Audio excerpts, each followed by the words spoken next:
BLEZZ.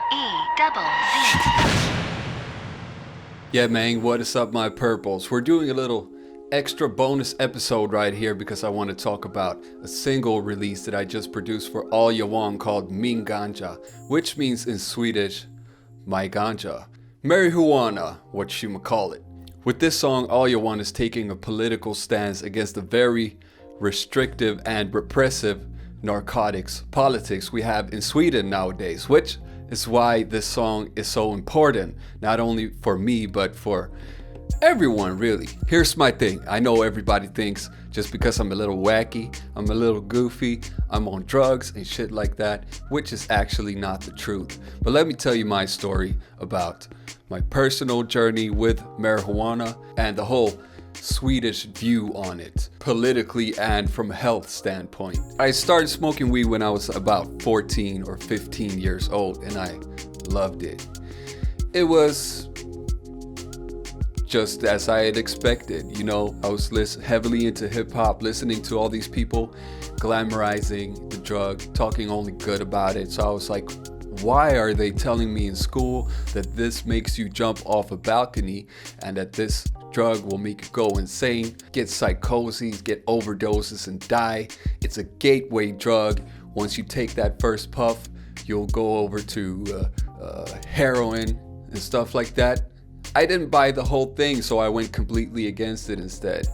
And you know, I had some good times on it. I smoked until I was like 24, 25 years old, pretty much on a regular basis. In the beginning, I did not give a fuck what anybody thought. It just put me in a wonderful zone when I was making beats and writing music and things of that nature. It did not make me very social. For me, weed is a very internal experience. Some people get all chit-chatty and stuff. You know, I like to stick to myself, which is why in the end it is unhealthy for me to do it too much. But you know, as the years went by, I got stopped a couple times by cops that were acting rather rudely against me, accusing me of this and that. When's the last time you took amphetamine, Jonathan? When's the last time you smoked a joint? And it made me kind of shy away a little bit from society and all. By this time I was like 19, I think. And this really shifted my view. I started like beating up myself for it. I started like feeling sort of like an outcast in society. Even though I had my own firm views on it, I let the external factors overwin that. So this paranoia started growing in me, you know. I barely wanted to go to the buying store just to get groceries because it was a risk for me. That's how I experienced it. Of course, I was overly paranoid, but I was like, if I go out there, I better be careful.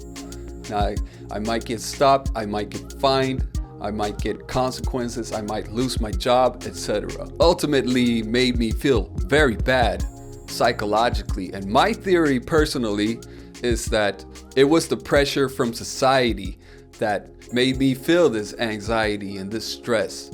It wasn't brought on by the drug itself.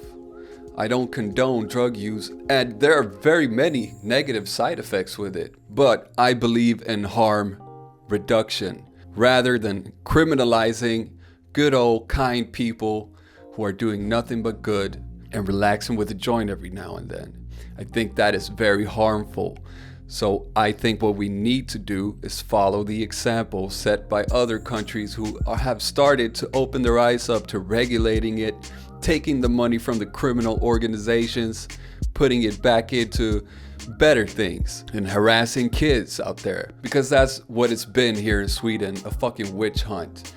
And now people are killing themselves over it. These criminal organizations right now starting to go out of hand. It's really a tragic thing to see. So like I said, we have a very restrictive politics on narcotics.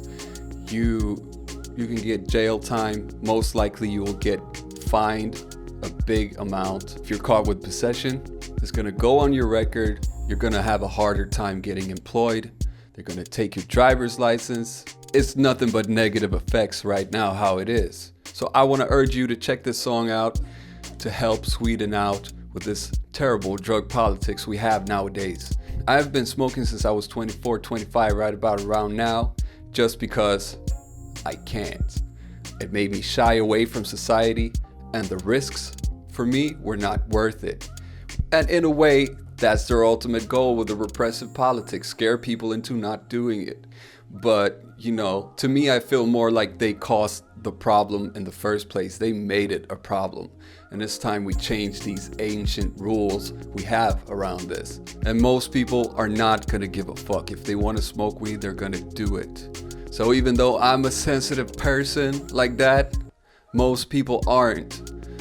And this is just causing more trouble for them. So please check out the song. If it gets a lot of attention, we can get some more media exposure and bring this question to the roof where it can be seen and heard right about around here.